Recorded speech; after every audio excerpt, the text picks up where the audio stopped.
Bonjour et bienvenue pour une nouvelle saison de Fragile, le podcast qui raconte l'île de Porquerolles aujourd'hui à travers le regard et le portrait d'hommes et de femmes qui l'habitent, l'aiment et la font vivre.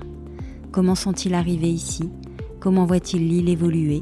Quel est leur endroit préféré, les souvenirs qui les ont marqués ? Écouter les habitants raconter Porquerolles, c'est entrer dans l'intimité de l'île, lieu d'histoire, d'inspiration artistique, de diversité biologique, de contrastes et de paradoxes. Un endroit précieux et fragile. Je suis Ingrid Blanchard et je reçois aujourd'hui Eric Nani. Bonjour Eric, vous êtes venu vous installer à Porquerolles en 1980 comme gardien de la résidence de la mer, fonction que vous avez exercée une dizaine d'années. Vous travaillez depuis pour le service des eaux en charge du secteur de Porquerolles. Vous avez participé à plusieurs associations porquerolaises, en particulier le comité d'intérêt local, le CIL, qui défend les intérêts des Iliens et regroupe presque tous les Porquerolais. Vous avez été adjoint spécial de l'île entre 2008 et 2014. Vous êtes féru de poésie et de philosophie, fin lettré, m'a-t-on dit, primé à quelques concours de nouvelles, et j'ai découvert vos talents d'écriture à travers le texte magnifique qui ouvre le livre de Bernard Pess, Les années douces. On y reviendra. Mais pour commencer, Eric, est-ce que vous pourriez me dire où vous êtes né, où vous avez grandi et comment vous êtes arrivé à Porquerolles ? Bien, bonjour, merci Ingrid tous ces compliments déjà.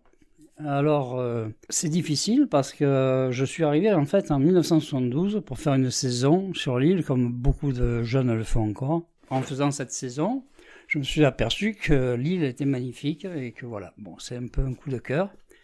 Mais ça, c'est une autre histoire.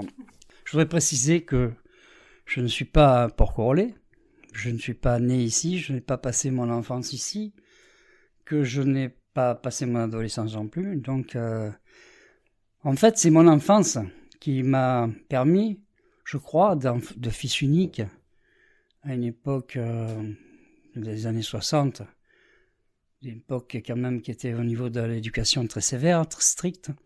En plus, j'avais des parents sévères, qui m'a permis dans mes moments d'isolement, parce que je suis fils unique, de comprendre les gens, de chercher à les comprendre en fait, de les observer. Et mes journées étaient semblables. J'arrivais de l'école, on montait à l'époque pendant le goûter, à table parce qu'il fallait être assis. On allait jouer encore 5 minutes avec les enfants du bâtiment. Et après, la nuit tombée, on remontait faire ses devoirs. Et puis j'étais pour ainsi dire seul jusqu'au lendemain. Pour ainsi dire parce que, bien sûr, il y avait les parents qui étaient là, les personnages qu'on s'est inventés pour compagnie, et surtout les livres. Alors les livres, j'en ai lu. Alors j'ai même volé pour acheter des livres parce que j'étais jeune et ils étaient chers à l'époque, et j'ai même volé des livres pour plus avoir à les acheter. C'était mieux, c'était plus facile. Donc tout ça, ça m'a mené jusqu'au lendemain matin, que je n'avais qu'une envie le lendemain matin, c'était de faire le fou avec les copains, quoi. Et je me faisais remarquer, comme disaient les instituteurs, à mon père, qui, lui, comme on n'avait pas de télé à l'époque, pas de tablette, rien, il ne trouvait qu'une solution, c'est de me punir de sortie. Donc c'était un engrenage après, et je me souviens, je regardais par la fenêtre les gens, je regardais à travers les grilles du balcon, mes amis jouaient, puis moi j'étais dedans, mais ça m'a permis d'observer les gens, puis d'apprendre un peu à reconnaître, à les peser, à savoir ce qu'ils sont. Ce qui m'a permis de comprendre un peu les Porquerolais plus tard. Et voilà, donc je ne regrette pas du tout cette période. Vous avez grandi dans quelle région ? Je sais pas loin, j'étais à la Seine-sur-Mer. Et j'étais pas loin, mais on se déplaçait peu à l'époque. Donc on restait dans son quartier, et puis voilà. Mais c'était une belle ville, parce qu'il y avait la mer aussi, mais on tournait un peu le dos à la mer parce que mes parents étaient du centre-Var, qu'ils avaient été déplacés à la Seine pour des besoins de travail. Mais le bateau, pas tout le monde avait un bateau à l'époque, pas tout le monde. Donc la mer, c'était la baignade, quoi. Voilà. Donc une enfance un peu solitaire, vous dites ? Nourrie par les livres ? Oui, solitaire. Solitaire par force des choses, puisque j'étais fils unique déjà. Mais enfin, bon... Mais pour comparer les choses, tout ça m'a appris quand même à te donner une définition du Porquerolais. Parce que le Porquerolais, c'est quelqu'un qui obligatoirement est né dans un endroit, qui est né, qui a vécu son enfance et son adolescence à Porquerolles. Pour moi, c'est un vrai Porquerolles. Par rapport à mon enfance que j'ai vécue aussi dans mon quartier, on sent bien que, quel que soit l'endroit, on crée des liens. En passant son enfance dans un lieu, on crée des liens avec ce lieu. D'autant plus si ces lieux sont, je crois, des isolats, comme Porquerolles, une petite île. Ça peut se produire dans un hameau de haute montagne, comme dans un désert, je ne sais pas où. Mais du moment que l'endroit est un peu isolé du continent ou des grandes villes, ça devient des liens un peu plus poussés. Les frères et sœurs, les liens de fraternité sont exacerbés, les liens même entre amis de même génération sont encore exacerbés aussi. Et ça crée des communautés comme ça, quand elles grandissent, très unies. Ce qui s'est passé chez les Porquerolles. Vous avez pu l'observer. Donc oui. Si je vous suis, vous vous qualifieriez pas de Porquerolais, mais peut-être de Porquerolais d'adoption même Oui, pas. ça c'est la facilité de ces mots. Non, je suis pas Porquerolais. Je n'ai pas vécu... parce qu'on vivait à cette époque, à une époque, des choses qu'on ne vit plus aujourd'hui. L'isolement, les besoins communautaires, comme la présence de quelqu'un. On peut aider les gens, l'entraide.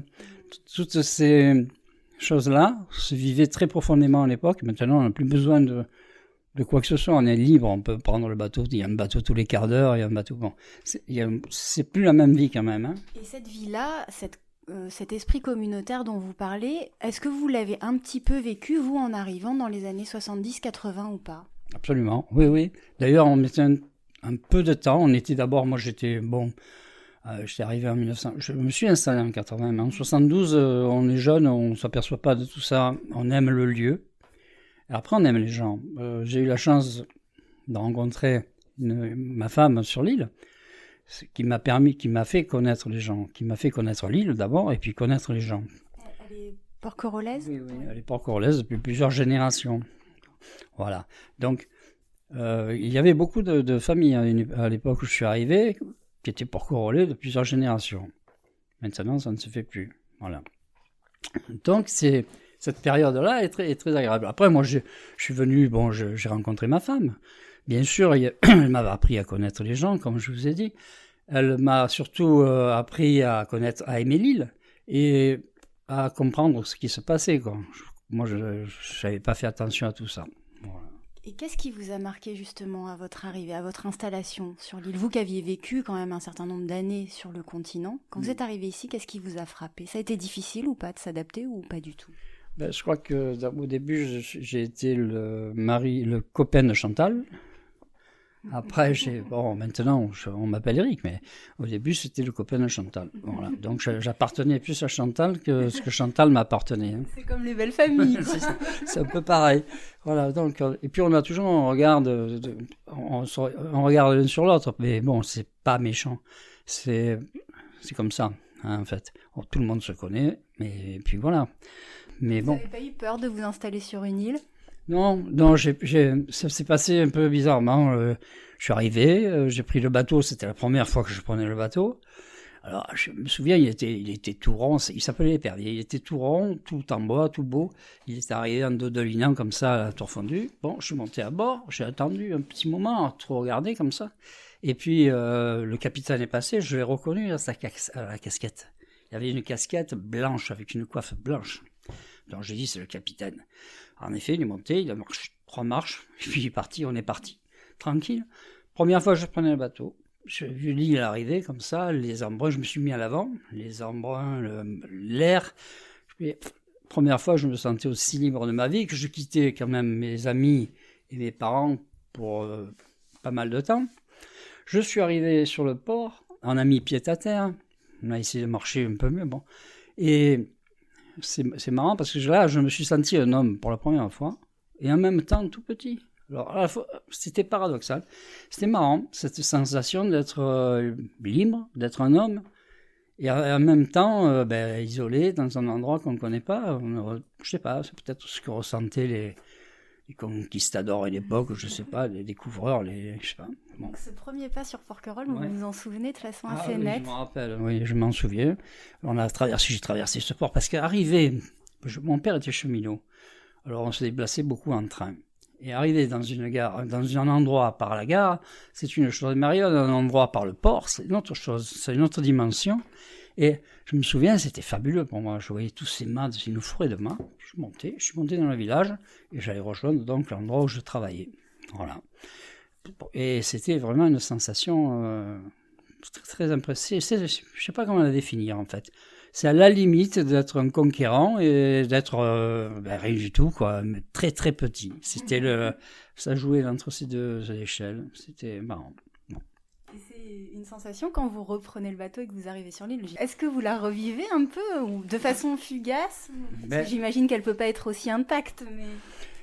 Voilà, alors l'arrivée, non. L'arrivée, je ne revivrai jamais plus l'arrivée. Mais le départ, oui. Le départ, quand j'ai quitté l'île pour la première fois, à la fin de la saison, ça m'a fait énormément mal. Et ça me le fait encore à moins fort, parce qu'en vieillissant, on a tendance à un peu calmer les sentiments, ou je sais pas, les maîtriser un peu plus. Mais les départs, oui. Quand je m'arrache de l'île, ça fait mal. Ça fait mal, surtout quand en plus on est malade, si c'est pour des raisons de santé, si c'est pour... Alors c'est sûr, ça m'arrive de ressentir un peu ces départs. Mais les arrivées, non, j'arrive jamais plus. Alors vous revenez en 1980 et là vous prenez les fonctions. Donc là vous avez rencontré votre femme en 80, c'est ça? Avant? Oui, je l'ai rencontrée la première année. Ah, oui. Donc, moi, alors j'ai rencontré ma femme la première année. Et bon, c'est elle qui m'a tout appris, surtout à aimer l'île. Et c'est par rapport à ça que je suis revenu faire des saisons, par rapport à cette rencontre que je suis revenu. Je me souviens, quand j'étais rentré la première fois chez moi, de ma première saison, j'ai dit à ma mère, de suite, j'étais encore dans l'escalier qui montait à ma chambre, je lui ai dit, dimanche, je retourne à Porquerolles. Voilà, donc j'étais étudiant, donc j'ai étudié, et puis chaque fois que j'ai pu partir en week-end, je suis parti. Voilà. Mais c'était assez marrant quand même. Donc entre 72 et 80, vous faites des saisons et vous faites des allers-retours. Voilà. Et donc en 80, vous vous installez. Là, en 80, je me suis installé, oui. Je me suis installé, j'étais marié, hein. Ouais. Parce que je suis allé travailler quelque temps à Nice. Je vais passer des examens de conducteur de train. J'étais conducteur de train à Nice pendant 5-6 ans. Et après, ma femme, Chantal, et moi-même, on s'est dit, il faut qu'on rentre à Porquerolles. On est mieux à Porquerolles que... voilà. Donc, on est revenu. Et c'est là que on a trouvé une place de gardien de résidence. Et c'est là que j'ai fait ça pendant 6 ans, pour revenir sur l'île, quoi. Voilà. C'était bien. C'était bien. Vivre à l'année sur l'île, c'est encore une autre dimension. Ouais, j'aurais une petite question justement à ce sujet. Alors ensuite, vous prenez un poste donc au service des eaux en charge du secteur de Porquerolles. En quoi consiste exactement votre mission pour la CERC? Alors, mon travail consiste, c'est dans la gestion de l'eau en fait. Premièrement, c'est de goûter l'eau le matin pour savoir si elle est déjà d'un aspect... potable, et si elle est potable, déjà au goût. Après, il y a des analyses. À l'époque, maintenant, c'est fait automatiquement. Hein. À l'époque, il fallait la goûter, il fallait donc regarder, mesurer sa qualité, que ce soit en chlore, que ce soit en turbidité, enfin, c'est la qualité de l'eau. Donc, on regardait la qualité de l'eau. Après, il y avait tout ce qui est travaux, tout ce qui est... contact avec la clientèle, il y avait tout un tas de travail. Enfin, je faisais tout, quoi. Je servais de contact, d'ouvrier, de gestionnaire d'eau, enfin voilà, de fontainier, enfin plein. Fontainier, ça consiste en quoi exactement? Ça consiste à gérer les ressources en eau, c'est-à-dire la nappe, la qualité de la nappe, voilà, en fait c'est ça. On ouvre l'eau, on ouvre moins, on ouvre plus. Et par rapport à la qualité de l'eau de la nappe, on tire le signal d'alarme hier en disant, voilà, il y a un souci. C'est comme ça que les bateaux sont venus sur l'île, parce qu'ils apportaient un complément Oui, absolument, parce qu'il y a une vraie problématique Voilà. de l'eau. En effet, j'ai pu lire que... Bon, alors on le sait, hein, que l'eau est une ressource limitée sur l'île et que depuis 2004, Porquerolles n'est plus indépendante du continent pour son approvisionnement en eau. Il y a des bateaux-citernes qui acheminent 400 000 mètres cubes par jour d'avril à octobre pour alimenter le réseau de distribution d'eau douce de l'eau, pour compléter les prélèvements qui sont faits sur les nappes phréatiques. Par vos fonctions, vous êtes sensibilisé aux problématiques liées à la gestion de l'eau. Est-ce que vous avez vu des évolutions au fur et à mesure des années, et qu'est-ce que vous entrevoyez comme solution pour ce problème de l'eau? Alors, il y a un souci sur l'eau, mais bon, on a toujours pompé l'eau sur l'île, hein. Donc c'était des quantités raisonnables vis-à-vis de la population qui l'habitait. Aujourd'hui, on sait que la population est multipliée par 10 depuis les années 70. On est multiplié, il y a plus de monde, il y a plus de bateaux autour de l'île, il y a plus de... Donc nécessairement on a besoin de plus d'eau. Cette eau est confrontée à un problème, c'est le biseau salé, c'est-à-dire que l'eau qu'on enlève, on laisse la place à l'eau de mer qui pénètre dans la nappe. Et donc pour le faire refouler cette eau de mer, c'est difficile après. Donc il faut faire attention à ne pas faire ce basculement de faire pénétrer l'eau de mer à la place de l'eau salée. Donc, comme on était limite, on a fait venir des bateaux-citernes. Ça, c'est pour le premier point. Deuxième point, ils sont en train d'étudier la mise en place d'une conduite qui viendrait du continent, donc, qui nous permettrait de moins pomper dans la nappe. Bon, donc c'est à l'étude, là, je ne sais pas ce qu'ils vont faire. On a déjà préparé le terrain, puisqu'on a fait des travaux sur l'île pour amener cette conduite. On a fait des travaux sur le continent pour mener cette conduite. Il ne restera plus qu'à mener la conduite du continent jusqu'ici. Ça peut expliquer la problématique du biseau salé, le goût un petit peu salé de l'eau, ou pas du tout? Oui, bien sûr, bien entendu. L'eau est salée. On a une eau qui est un peu salée. C'est normal parce qu'on utilise beaucoup d'eau de nappe. Et bon, maintenant, avec le bateau, on arrive à maintenir ce niveau de sel consommable. Mais si par inadvertance ou par utilisation un peu exagérée de cette nappe, on arrivait à saler l'eau un peu plus, on serait obligé d'arrêter, de stopper la consommation. Voilà. Donc elle est mesurée en permanence. C'est électronique, hein, ça se fait électroniquement. C'est mesuré en permanence. Et donc, à partir d'un certain seuil, on arrête les pompages. Donc on ne pompe plus. Et c'est le bateau obligatoire après. Voilà. Et est-ce qu'au niveau des individus, au niveau des porquerolais, il y a des messages de sensibilisation pour faire quelques efforts sur la gestion de l'eau? Je pense à la récupération des eaux pluviales. Est-ce que vous trouvez que c'est bien fait ou pas sur l'île? On fait, c'est-à-dire qu'il y a un souci de tourisme, il y a un problème. Soit le tourisme n'est plus ce qu'il était avant. Avant, nous avions des gens qui venaient passer l'été, ils passaient 2 mois sur Porquerolles. Des gens étaient sensibilisés, 2 mois, ils sont là. Bon, ils faisaient partie plus ou moins de la vie du patelin. Maintenant, c'est des gens qui restent 3 jours, et encore, des fois, ils restent un week-end. On ne peut pas sensibiliser les gens sur un week-end comme on sensibilise les gens sur 2 mois. Donc, ces gens-là font plus ou moins attention, consomment plus ou moins de l'eau, puisqu'ils sont là. Bon. Mais ils ne font pas attention, non. Ils font pas attention. Alors ça, pour sensibiliser les gens comme ça, c'est presque impossible. Hein. Voilà. Voilà, c'est très compliqué. Ouais. Vous exercez toujours jusqu'à la fin de l'année. Voilà, j'ai bientôt fini, là. Encore un mois, et puis c'est fini. C'est vrai? Ouais. Retraite dans un mois. Dans un mois, voilà.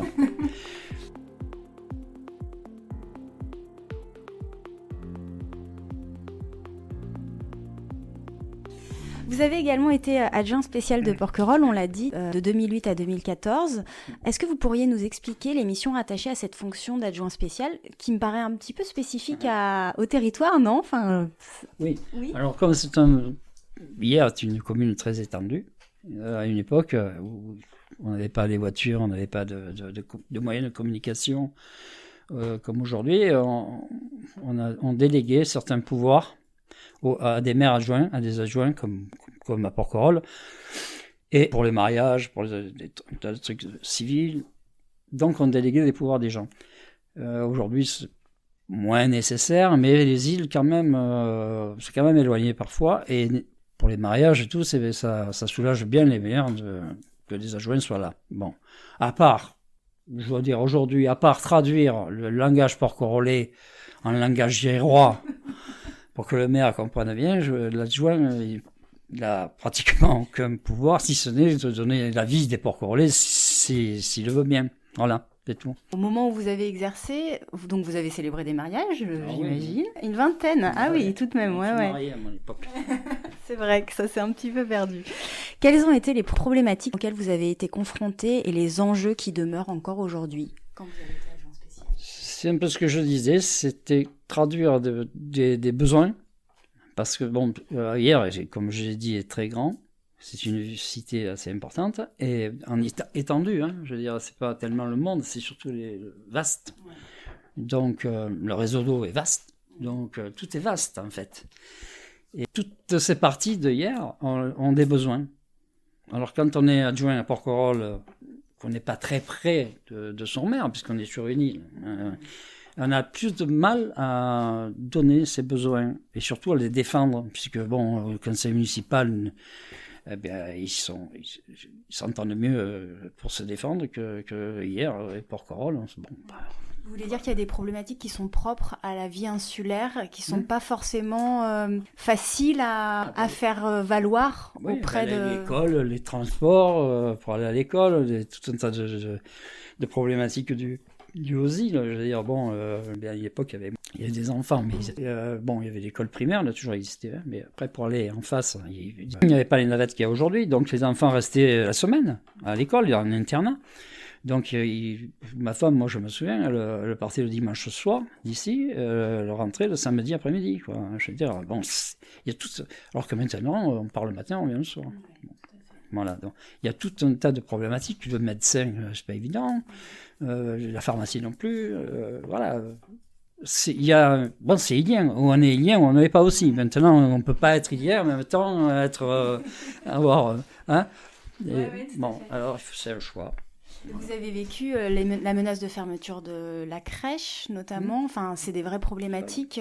On est toujours en demande de quelque chose. Hein. Il faut dire aussi que la crèche, bon, on le ferme. Maintenant, l'école, c'est pareil. À un moment donné, on s'est dit, l'école va fermer.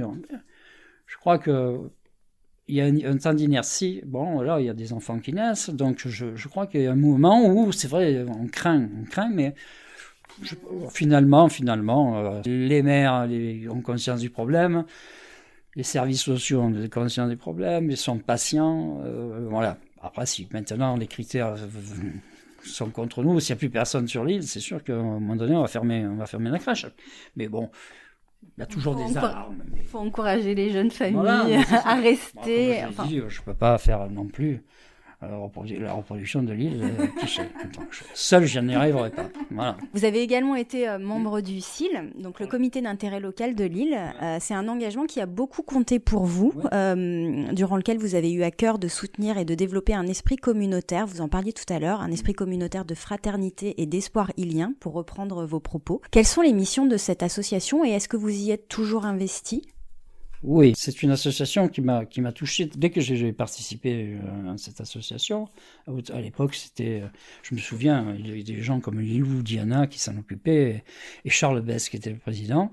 Il y a toujours eu un regard très fraternel sur les Porquerolais dans cette association. C'est-à-dire qu'on n'a jamais mis en avant les besoins personnels, mais surtout des besoins communautaires. Et ça, c'est magnifique. Elle existe encore, elle est toujours pareille, elle fonctionne. On peut dire que c'est récurrent, que c'est toujours les mêmes problèmes, c'est le problème de l'eau, c'est le problème du logement.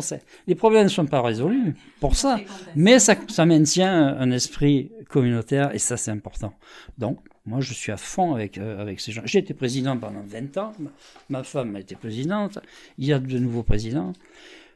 Même si on ne résout pas beaucoup de problèmes, si les gros problèmes restent, parce que c'est comme ça, quoi. C'est une île aussi, quoi. Et ça entretient un esprit de fraternité, et ça, c'est le plus important. Voilà pourquoi je tiens beaucoup à cette association. Voilà. On sent que vous êtes vraiment attaché à cet esprit de fraternité entre les Iliens. Oui. Où vous l'avez expérimenté concrètement, cet esprit de fraternité? C'est-à-dire que quand on connaît un peu l'histoire de l'île, la grande affaire des Porquerolais, c'est la nostalgie. C'est la nostalgie, c'est la grande affaire des porc-roulés. Ils sont un peu comme, je sais pas, c'est les allumeurs de réverbères à un moment donné qui colportaient de la lumière dans les rues. Là. C'est fou. Ils laissent, par leur discours, ils laissent évaporer un peu de cette lueur du passé là, c'est vachement bien. Alors ils sont tous en train de raconter l'histoire d'avant. Alors avant c'était l'île, elle n'a jamais été aussi belle qu'après la guerre. C'est normal. Après la guerre, ils retrouvaient leur île parce qu'ils avaient été évacués et en plus de ça ils étaient libres. Donc c'est sûr qu'à ce moment-là, elle devait être belle. Mais bon, alors la vie c'était la fête. L'amour, c'était un jeu un peu discret de société parce que tout le monde savait avec qui tout le monde était. Mais enfin bon, c'était comme ça, c'était fabuleux ces histoires. Et tout le monde raconte. On vous parle des balles d'avant, du samedi soir, où les gens, ils se regardaient danser parce qu'il y en a qui dansaient plus ou moins bien que les autres. Alors, on se souvient ou on ne se souvient pas des gens qui descendaient leurs chaises pour discuter dans la rue le soir parce qu'il n'y avait pas de télé, il n'y avait rien. On discutait le soir, l'été. Les enfants, ils se promenaient dans les rues à se prendre pour des grands personnages. C'est encore un petit peu le cas, ça. Oui, c'est encore un peu le cas. Mais on descend moins dans la rue discuter. On regarde plutôt la télé maintenant. Voilà. Donc, toute cette période-là, ces enfants qui ont grandi d'histoire en histoire, en fait, d'été en été, ils grandissaient comme ça, avec des jeux différents, loin du monde, parce qu'ils étaient loin, retirés du continent, de l'hypocrisie ambiante du continent, d'un tas de trucs. Les porc-roulés n'étaient pas atteints par tout ça. Ils ont développé ce regard un peu nostalgique sur les choses, sur beaucoup de choses, sur l'amour, sur un tas de trucs. C'est complètement fou. Mais vous savez, pour avoir interrogé quelques porc-roulés, même des jeunes porc-roulés sont déjà nostalgiques, des porc-roulés d'une trentaine d'années. Même avant, parce que ça commence, parce que c'est pernicieux cette histoire. C'est un rapport avec le lieu même, parce que je suis sûr que ça commence, moi, pas au berceau, mais au landau. Promenade dans l'île, qu'est-ce qu'on voit? On voit des feuilles qui bougent, on voit de la lumière dans les feuilles, des gens qui se penchent à travers la lunette du landau, on voit toujours les mêmes, c'est toujours les mêmes qui se penchent. On est familiarisé comme ça, et puis je suis sûr que les arbres, ils envoient des produits chimiques, des trucs pour nous ensorceler, en fait, c'est un ensorcellement. Donc Porquerolles serait un peu un territoire de nostalgie finalement, quelle que soit l'époque à laquelle on y vit. Et certainement qu'il y a des choses qui ont disparu, parce qu'en effet, j'ai pu interroger des porquerolles plus âgés qui m'ont parlé d'un porquerolles que j'ai absolument pas connu, et d'autant plus que je n'y habite pas, mais malgré tout, chez les jeunes générations, c'est déjà très présent, je trouve, et donc je pense que vous avez raison quand vous dites que c'est un petit peu propre au territoire, quoi. Oui, non, les jeunes se font maintenant tatouer leur île sur les parties du corps, sur un tas de trucs. Même les jeunes qui viennent que l'été, même il y a un attachement à ce lieu qui est incroyable. Moi aussi, j'ai été attaché d'un coup par ce lieu. C'est envoûtant. Voilà, c'est un sorcelant, envoûtant, et puis c'est beau. Voilà. Et puis... Difficile à expliquer. Alors, ouais. Ça fait une bonne transition parce que j'aimerais qu'on parle de la place de l'écriture dans votre vie. J'évoquais en introduction le texte que vous avez rédigé en ouverture du livre de photographie de Bernard Pess, Les années douces. Alors, j'aimerais en lire un petit extrait si vous le permettez. Donc, c'est un texte qui s'intitule « Je passe sur les chemins fous ».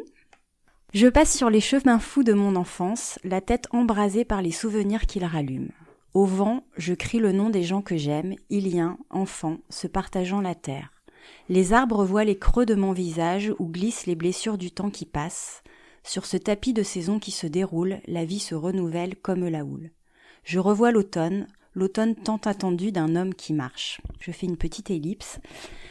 Le monde est en perpétuel changement, alors comment décrire la joie sombre de vivre ici ? C'est le gémissement exaspérant du vent d'hiver qui nous façonne sauvages. C'est la fureur indicible de la mer qui nous protège de la venue des autres jusqu'au printemps. Alors moi j'aime infiniment ce texte. Je trouve que c'est un texte extrêmement poétique, qui est empreint de nostalgie, comme vous le disiez tout à l'heure, d'une certaine mélancolie aussi. Je trouve que c'est un texte qui dit vraiment le caractère immuable et à la fois mouvant de l'île, Et c'est une magnifique métaphore du temps qui passe à travers l'égrenage des saisons sur l'île. Alors vous employez une oxymore, cette joie sombre de vivre ici. Est-ce que ça dit un peu tout ce que vous ressentez, cette joie sombre? Pour vous, ça traduit quoi? Ça traduit beaucoup de choses.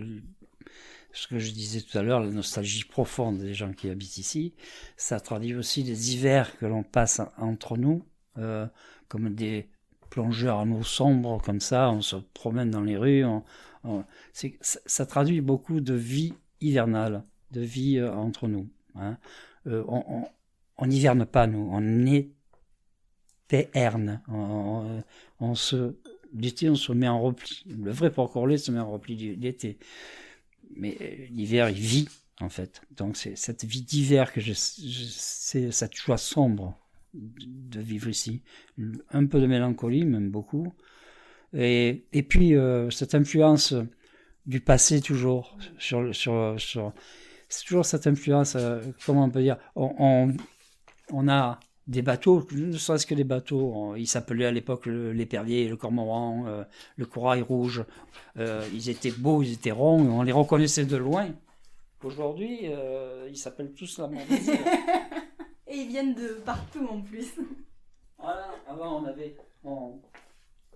on mettait 10 minutes pour faire la traversée, on mettait 25 minutes, je veux dire, pour faire la traversée, aujourd'hui on met 10 minutes. Bon, c'est un pont maintenant, c'est une noria de bateaux qui font que c'est une autoroute. Mais après, les gens, sans le faire exprès, c'est vrai que c'est de plus en plus nombreux, c'est plus facile maintenant de venir qu'hier. Donc les gens viennent, déstabilisent un peu tout sans le vouloir, mais déstabilisent la vie. Les étés deviennent de plus en plus longs, hein, ils s'éternisent. Pendant qu'on éterne, voilà. On éterne, nous. Mais voilà. Donc tout ça, cette vie est complètement modifiée. Les gens n'ont plus l'attachement hivernal. Cet attachement qui unissait les gens entre eux. Parce qu'on avait besoin de l'un, on avait besoin de l'autre. Maintenant, on n'a plus besoin de personne. En fait, on vit une vie d'égoïste. Et sans penser qu'à côté, on va sur le continent comme les autres. En fait, on a une vie qui n'est plus d'Ilien. On n'a plus une vie d'Ilien.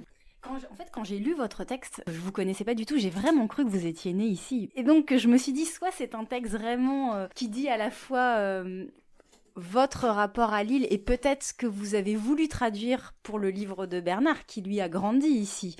Parce que vous parlez vraiment de la joie de l'enfance sur l'île, parce que vous parlez de l'adolescence, peut-être des premiers émois, enfin j'ai cru percevoir, mais vous parlez aussi de l'enfance, et comme si vous l'aviez vécu en fait. Est-ce que c'est... Tout à l'heure vous me disiez, j'ai eu une enfance un peu solitaire, j'ai appris à écouter, à vraiment percevoir la finesse des gens.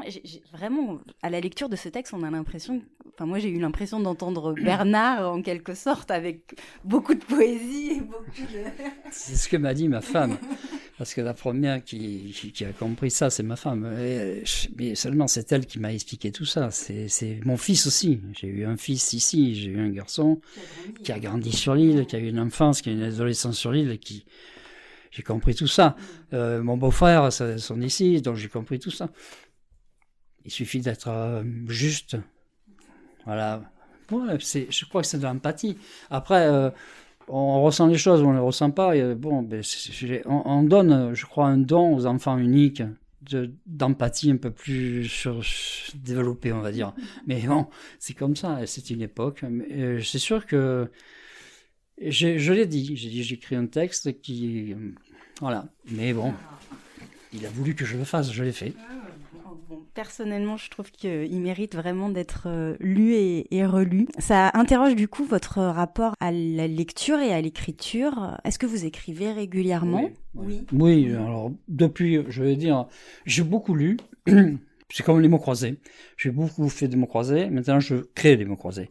J'ai beaucoup lu, maintenant j'ai envie d'écrire. Voilà. Donc j'écris depuis pas mal de temps, mais j'ai beaucoup progressé. Hein. J'écris. Et puis bon, ça reste dans des tiroirs, mais j'ai bien l'intention d'aller plus loin. On verra. J'ai la retraite bientôt. Est-ce que Porquerolles est un sujet récurrent de vos écrits ? Oui, ça se passe à Porquerolles de toute façon. Écart, il a écrit Morin des Morts, mais bon, on va peut-être écrire Le Petit Porquerolles ici. On ne sait pas, on verra. Alors, vous aimez la poésie et la philosophie, je crois. Quelles sont les lectures qui vous ont nourri et qui vous nourrissent encore? Alors bon, c'est tellement variable, parce que je ne lis pas de romans pratiquement. Alors c'est compliqué. Alors, pour partager les livres que je lis, c'est assez compliqué. Les romans, je n'en lis pas. Là, je suis en train de lire c'est Damasio.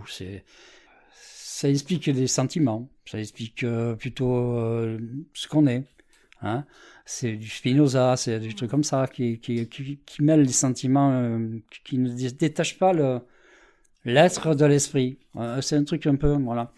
Après, bon, je peux lire n'importe quoi, en fait. Mais avant, je disais tout et n'importe quoi. J'ai commencé la bibliothèque bleue, verte, enfin, c'était verte, rouge et or. C'était tout ça. Mais après, c'était tout ce que je pouvais lire, en fait. Et maintenant, j'essaye de lire. Ouais, maintenant, je fais un peu plus attention. Plus de poésie et de philosophie que de romans? Moins de poésie parce que la poésie, c'est tellement... C'est tellement... Je suis habitué à une certaine forme de poésie et des fois je suis déçu, mais des fois je suis très très ravi. Mais je suis obligé de retourner sur du Prévert par exemple, ou sur Apollinaire, sur des trucs comme ça, des connus, vraiment connus. Alors ça m'énerve. J'aimerais bien connaître un poète contemporain qui touche. Un Porquerolles qui est bien, mais bon. Voilà. Alors, ici, c'est un terroir d'artistes, en fait. Oui, j'allais y venir, justement. C'est vrai qu'il y a des peintres, il y a des réalisateurs et d'autres artistes qui ont trouvé dans l'île une source d'inspiration artistique. Vous pensez que l'île est un lieu propice à l'expression artistique? Je pose la question, mais j'imagine. Ouais, non, mais c'est sûr. C'est certain, mais on ne le sait pas. Personne ne sait ça. C'est une influence, comme les bébés tout à l'heure. C'est des trucs qui vous tombent sur la tête comme ça. Alors les gens s'ignorent, ils sont là, mais après on s'aperçoit que c'est des chefs-d'œuvre ce qu'ils font. Hein, on trouve des peintures extraordinaires, on trouve des trucs. Ici, c'est ça les îles, je trouve. Hein. Est-ce que justement vous avez des conseils de lecture ou de témoignages artistiques sur Porquerolles à conseiller? Des conseils, non. Je sais pas. Alors, vous touchez. Moi, c'est les gens. C'est marrant, hein. C'est les gens d'ici, en fait. Je vais pas dire de nom parce que ce serait pas bien, mais ils vous apprennent des trucs, mais c'est fou, quoi. Et une façon de vivre, une façon d'être, en fait, de grandir. C'est la sérénité, c'est en même temps la franchise du plaisir d'être ensemble. Voilà. Après, les écrivains, on peut lire de tout. Hein. On peut, je sais pas. Franchement. Il n'y a pas eu grand-chose. Hein. Non, franchement, non. Non, je sais pas. C'est surtout des gens qu'il faut rencontrer. Après, ou lire, bon, je sais pas. Je connais pas beaucoup de monde qui ont lu. Alors, en parlant d'art, je vais essayer de faire une transition habile sur la Fondation Carmignac, donc qui a ouvert l'année dernière après des longues années de travaux qui ont suscité quelques questionnements, voire interrogations perplexes des Porquerolais. La Fondation a présenté cette année sa deuxième exposition dans un climat qui m'a semblé un peu plus apaisé. Comment vous avez vécu cette installation et comment vous voyez l'arrivée de la Fondation sur l'île? Est-ce que vous êtes allé voir les expositions? Alors voilà, ça va être difficile de répondre à cette question. Pour la bonne raison, c'est que je suis un peu... on est venu me trouver quand il a fallu réaliser ce projet. Donc, à l'époque, c'était le père Carmignac qui était venu me voir. Et pour discuter avec l'ancien propriétaire de la maison où il s'est installé. Donc, il y a toute une...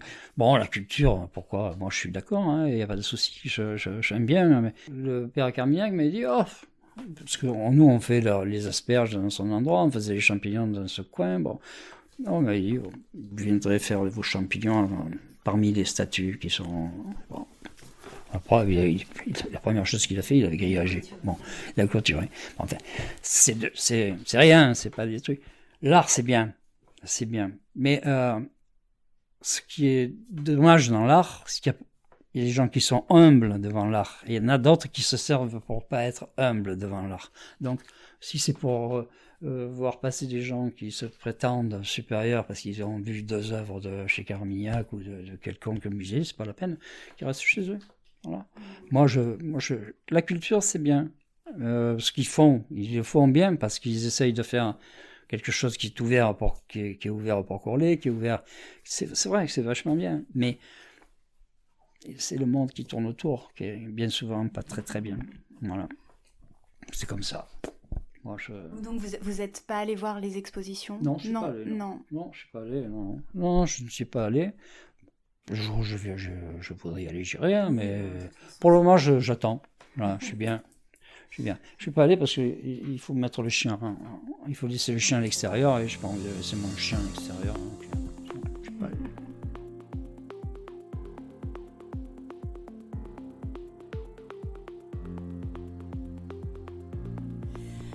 J'aimerais qu'on évoque votre lien à Porquerolles. Une journée sur l'île, pour vous, ça ressemble à quoi? Une journée sur l'île, il faut... Alors, c'est pour passer une journée sur l'île, je voudrais ne pas la connaître. Je voudrais toujours ignorer son existence et arriver par hasard. Voilà, arriver par hasard. Puis après, quel que soit l'endroit, je crois que ça fera tilt comme la première fois. Je pense sincèrement que... Bon, même s'il y a plus de monde qu'avant, même s'il y a plus de bateaux qu'avant, c'est quand même une île, quoi. Hein. Et, bon, elle est offensée par la présence du continent en face, mais bon, c'est vrai que c'est pas tout à fait une île. Pour moi, une île, il n'y a personne autour. Hein. C'est voilà, un point dans l'eau, bon, mais là, il y a le continent. On le voit. Donc un lieu de surprise et d'émerveillement permanent. Ouais, je crois que... Mais tous les enfants qui viennent, c'est marrant, parce que j'ai vu arriver des parents qui ont des enfants maintenant, qui sont émerveillés, qui ont encore des enfants, qui sont toujours émerveillés. Donc, moi, je crois que c'est comme l'amour, hein, on a beau savoir que bientôt, bon, c'est toujours pareil, on est toujours émerveillés, voilà. Sauf que c'est toujours l'île et qu'elle ne perd jamais ses charmes. Porquerolles, au fil des saisons, quelle est la saison que vous préférez sur l'île et pourquoi? Sans problème, c'est l'automne. Oui, parce que là, c'est là où tout le monde s'en va. Oui. C'est là où on commence, on profite encore des beaux temps, du beau temps. Bon, les journées sont plus courtes, mais c'est pas grave, parce que par rapport au printemps, que je dis ça, le printemps amène, ça fait travailler le cerveau en disant, il y a quelque chose de... Là, par contre, l'automne, on sait qu'il y a encore pas mal de temps derrière et qu'on pourra profiter de l'île assez longtemps.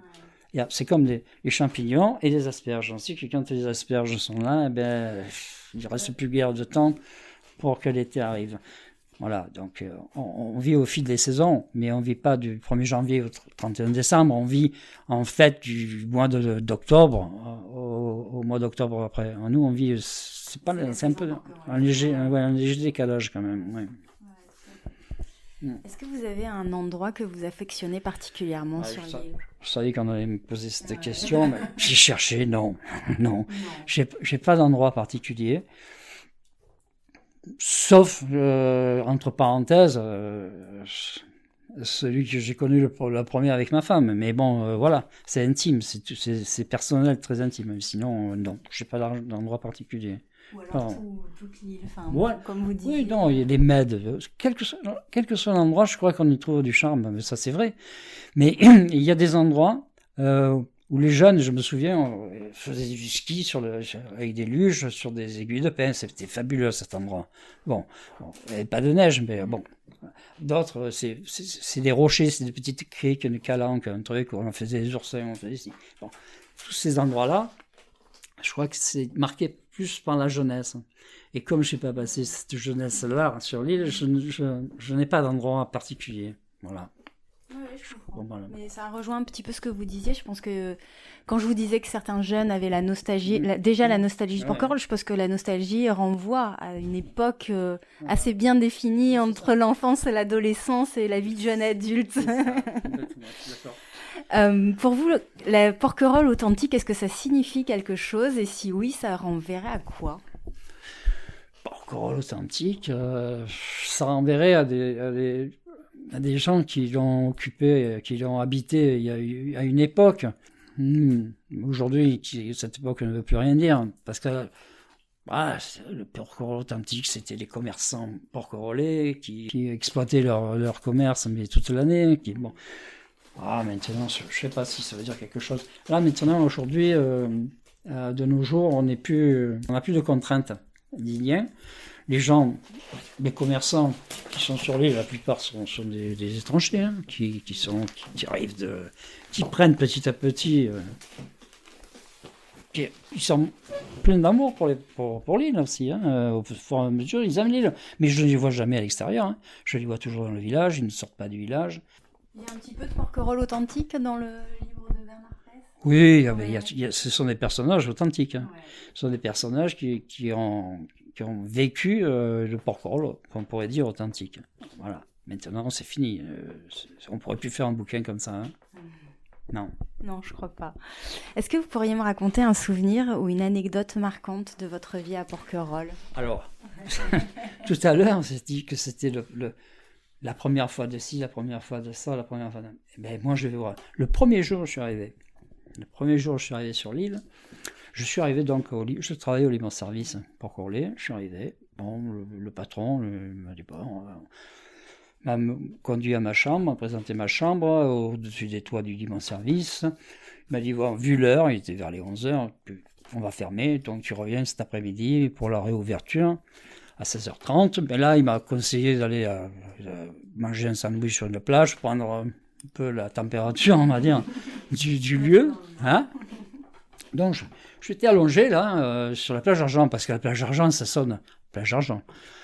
C'est pas celle que je préfère aujourd'hui, mais à cette époque-là, je venais d'arriver. Donc, plage d'Argent, on se dit, tiens, c'est un joli nom, on va à la plage d'Argent. On est allé à la plage, je suis allé à la plage d'Argent, allongé sur ma serviette, en train de savourer et le bain, et le soleil, et le bain de mer, et à observer, là, comme un spectateur de théâtre, des gens, ils étaient complètement décontractés. Alors, ça se voyait pas en face, ça. Des gens qui complètement ils se sentaient bien. Voilà. Donc, alors, à regarder ces gens, la diversité des corps sur la plage, les striptease à l'arrivée, tout ça, c'est pas mal. Puis je rentre chez moi, tranquille. Je travaille. Le soir, je prends l'ambiance du port. Le soir, c'était terrible, c'était fabuleux à l'époque. Hein, calme. C'était calme, j'avais jamais connu ça, mais je me dis, putain, c'est bien, Porquerolles, c'est bien. Je rentre donc me coucher, parce que le lendemain, il fallait que je me lave tôt, donc je n'ai pas dû rester très longtemps. Et en montant dans l'escalier, je me suis aperçu qu'il y avait une chambre ouverte, enfin une lumière allumée, des rideaux tirés, et des gens qui faisaient l'amour Alors, j'ai appris plus tard que c'était l'hôtel des Paniers, qui a disparu aujourd'hui. Donc, en partant, je leur ai dit au revoir à demain. Et je me suis dit, putain, l'été commence bien quand même. Je me suis trompé à moitié, parce que je n'ai jamais plus vu de scène comme ça par la fenêtre. Mais alors, j'ai passé le plus bel été de ma vie. Voilà. Donc, alors, le premier jour, c'est présent. Voilà. Puis c'était fabuleux. Voilà. Donc votre arrivée le premier jour avec une scène un peu insolite quand même. Oui. Voilà, bon, je sais pas, j'aime pas regarder quand même, mais bon, je dis ça reviendra. C'est comme celui qui trouve 10 € à un moment donné, il dit l'argent il pousse à flot ici. Ouais. Alors la vie insulaire, elle fascine autant qu'elle peut effrayer. Qu'est-ce qui fait selon vous sa particularité ? Peut-être en termes d'espace, de temporalité, alors de vie en communauté, vous en avez déjà parlé. Alors, ça effraie parce qu'on se sent seul à un moment donné. Et si on se sent seul, on a peur. Et c'est pour ça qu'on a tendance au rapprochement plus sur une île, dans un endroit comme ça, qu'ailleurs. Je veux dire, en ville, on est seul parmi le monde, mais on est rassuré quelque part. On a le tout là, on a le truc là, on a tout ce qu'il faut à portée de main. Que l'île, non. Alors ça creuse ça. Ça demande de l'aide. Ça demande que les gens soient attentifs, que les gens soient là, disponibles au cas où. Donc, ça crée une entraide, c'est sûr. Alors, Pour rebondir sur ce que vous dites, cette île qui peut un peu effrayer si on y est seul, on peut s'y sentir seul. Alors l'hiver notamment, l'île elle revêt un peu un autre visage par rapport aux saisons, peut-être aux ailes de saison et encore plus par rapport à l'été. On entend souvent qu'il faut avoir passé 1 ou 2 hivers complets sur l'île pour prétendre connaître la vie sur l'île. Un habitant de Porquerolles qui disait il faut avoir un trésor en soi pour passer l'hiver ici. Est-ce que vous êtes d'accord avec ça ? Est-ce que vous trouvez que les hivers peuvent être longs et rudes ici ?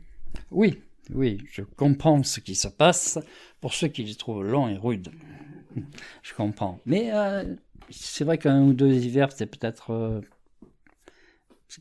pas suffisant. Mais bon, la personne, en tout cas, sait si elle doit rester ou si elle ne doit pas rester.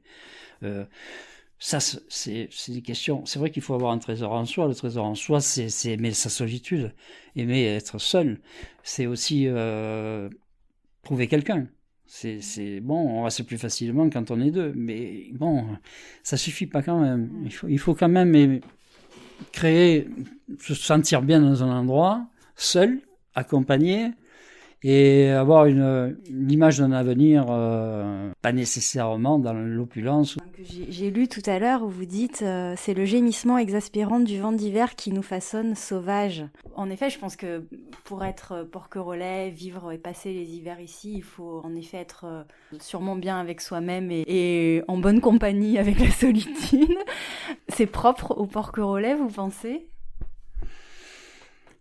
Je crois que l'enfant qui est sur l'île et qui passe son enfance ici ne se pose pas de questions, il est là. Donc l'enfance se passe bien. C'est l'adolescence qui se passe un peu moins bien. L'enfance, il s'amuse, il est heureux, il voit des bons, et plus ou moins ça se passe très bien l'enfance.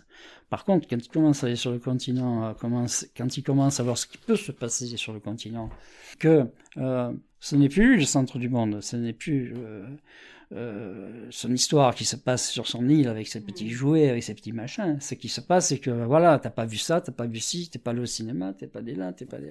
Donc ça commence il commence à se dire, est-ce que c'est pas mieux ailleurs ? Mais qu'est-ce qui se passe ? Alors c'est vrai que il a été sauvage, mais il est sauvage, c'est dur pour lui, mais il est quand même attiré par ce qui se passe à l'extérieur, hein. C'est un peu Ulysse, il a envie d'aller voir un peu ce qui se passe à côté là. Et en fait, il y arrive à l'adolescence. À l'adolescence, il veut partir. Il peut pas subir le regard des autres pendant son adolescence. Et il a l'impression que tout le monde l'observe, le petit adolescent. Ulysse, il revient quand même. Il est si peu. Alors là, c'est le drame. Drame s'il ne peut pas revenir, et drame quand il revient parce que ça a changé. Alors, c'est compliqué. Alors, on va parler d'un sujet un peu moins agréable. L'été, le parc enregistre des pics de fréquentation jusqu'à 8500 personnes débarquées par les navettes, sans compter les plaisanciers, pour 300 habitants le reste de l'année. Comment vous vivez, vous, cette rupture entre la vie l'hiver et la vie l'été ? Est-ce que pour vous, c'est brutal ? Vous disiez que vous aimiez l'automne parce que la perspective de l'été était loin. Oui, donc il y a du monde. C'est vrai, on l'a dit, on le dira toujours, il y a beaucoup trop de monde pour un endroit aussi petit. Maintenant, je ne sais pas comment faire, il n'y a aucune solution. La solution, c'est quoi ? Je ne sais rien. Le parc national. Les porquerolais se repliaient. Oui, ils éternent. Comme il n'y en a plus de porquerolais, donc on n'est plus que quelques-uns à faire ça, à rester chez soi l'été et à sortir un peu l'hiver. Mais les gens ça y est, la difficulté du vrai porquerolais, en fait, c'est de s'adapter au temps qui passe, s'adapter au changement d'habitude, au changement de vie des gens. Voilà, c'est ça la difficulté. Après, bon, c'est la vie qui passe, hein. Le porquerolles change, mais nous, on ne s'habitue pas à ce changement, c'est tout. Vous êtes sur l'île, vous, l'été, évidemment. Oui, je suis sur l'île. Ouais. Mais je suis sur l'île, et puis on sort le soir, on sort le matin tôt. Il est possible quand même d'avoir des moments de répit avant que la première navette arrive, et puis après 17h, on est quand même... Après, on est exigeant, si on aimerait qu'il y ait une file à la boulangerie pour les porquerolles, et une file pour les étrangers. Il faudrait... on exagère un peu. Mais bon, quand même, il faut le dire quand même, c'est bien. Non, on est là toute l'année, Voilà. On estime avoir des priorités des droits. Mais bon, je ne suis pas tout à fait d'accord, mais enfin... Ouais, alors ça, c'est quelque chose qui revient souvent des Iliens, mais peut-être aussi des personnes qui découvrent un peu l'île et qui se sentent un peu en terrain conquis. L'idée que l'île nous appartient, ça vous parle, ça? Oh, ça ne pas. Ça me dérange profondément. Alors, le souci actuel, c'est que les gens vont dans les lieux sans se rendre compte qu'il y a des gens qui habitent ce lieu, des gens qui y vivent, des gens... Bon. Autant, d'un côté, on exagère en demandant des références, des priorités, autant ils exagèrent en roulant en vélo n'importe comment. Mais il y a des raisons. Hein. Alors ces comportements-là, comment les combattre? L'éducation, peut-être la culture et l'art, peut-être. Est-ce qu'il y a quelque chose que vous regrettez dans la Porquerolles que vous avez connue et découverte dans les années 70-80? Ouais, bon, il y a moins de balles, il y a moins de fêtes populaires où les gens se retrouvaient.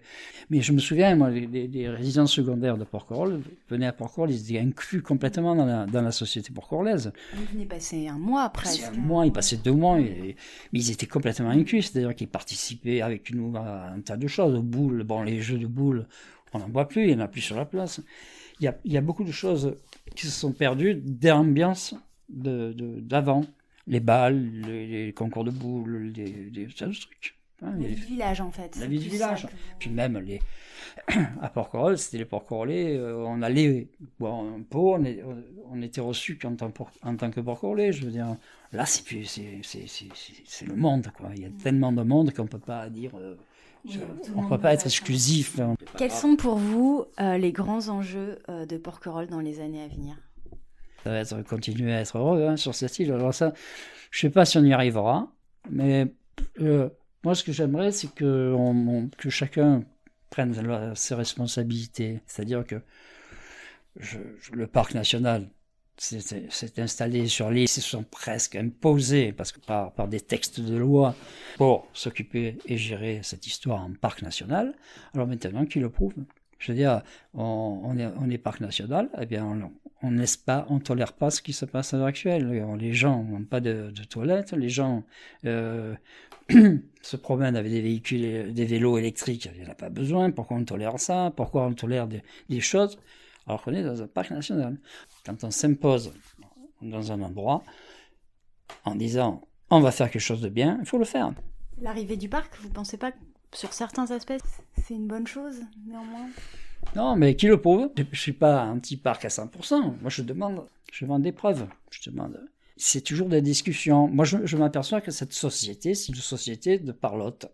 On parle, on fait des études, et après on voit, mais c'est sans arrêt les mêmes études. Sans arrêt les mêmes discours, mais on fait rien. Alors j'aimerais terminer avec cette question. En évoquant Porquerolles, on parle d'écrins, de joyaux de la Méditerranée, de la perle des îles d'Or, un peu à la façon d'un portrait chinois. Quel serait selon vous l'objet ou l'image la plus évocatrice de Porquerolles? Quand vous êtes loin d'ici, qu'est-ce qui vous vient à l'esprit quand vous pensez à l'île? Alors, il y a plusieurs endroits. Il y a surtout l'église, parce que c'est là où se passe tout, c'est le centre. C'est le centre de Porquerolles, l'église. Enfin, la place du village. C'est là où tout se passe. C'est là où moi j'ai été un jour encensé, puis le lendemain descendu comme le plus grand des vauriens. En 2 minutes, on passe de quelqu'un de bien à quelqu'un de mal là, sur la place du village, hein, si on la traverse. Et avant, on arrivait au port, on arrivait sous l'escale, au quai des pêcheurs. Le bateau accostait là. Petit bateau, petit truc. Bon. C'est vingtaine de personnes qui accostaient là, qui montaient dans le village. C'est ça, cette image-là que je garderai, parce que c'était dans l'intimité du lieu, quoi. Maintenant, c'est des gros bateaux, mais au bout, il faut faire... C'est pas mal, mais... Donc l'église et sa place, et cette arrivée... Ouais, cette arrivée, là, toute humble et timide, là, au quai des pêcheurs, là. Voilà, c'est ça. Voilà, on traversait le port en bateau, on allait jusqu'au bout, et on arrivait là, cet endroit avec un petit ponton, là. C'est le premier pas sur Porquerolles qui vous a fait, vous m'avez quand même dit, qui vous a fait devenir homme. C'est pas rien quand même. Oui, j'ai 17 ans, c'est un âge particulier, 17 ans. Ouais, tout à fait. Voilà. Merci beaucoup Eric, je sais pas si vous aviez quelque chose que vous auriez aimé ajouter. Non, je crois qu'il faudrait qu'on puisse attirer l'île un peu plus loin sur le continent, là, jusqu'à ne plus le voir, là. Mais bon, la plaisance, maintenant, on serait rattrapé dans quelques années. Et voilà, donc je sais pas ce qu'il faut faire, il faudra y réfléchir. Bon, merci infiniment pour vous. votre regard à la fois lucide et très poétique, je trouve, sur l'île. Merci beaucoup. C'est moi qui vous remercie de parler de l'île. Merci à Eric pour cette promenade sur les chemins fous de Porquerolles. Et merci à vous d'avoir écouté Fragile. Pour retrouver toutes les notes de l'épisode, rendez-vous sur fragileporquerolles.com. Si ce n'est pas déjà fait, vous pouvez toujours vous abonner au podcast Fragile sur Apple Podcast, Google Podcast ou toute autre plateforme d'écoute. Cela vous permettra d'être notifié des nouveaux épisodes tous les 15 jours. Et si cet épisode vous a plu, surtout, n'hésitez pas à en parler autour de vous. Pour les détenteurs d'iPhone, si vous voulez apporter un vrai coup de pouce au podcast, laissez un avis 5 étoiles sur Apple Podcast avec un petit commentaire. C'est la meilleure manière de le soutenir et moi, ça me fait toujours infiniment plaisir de vous lire. On se retrouve très vite. À bientôt.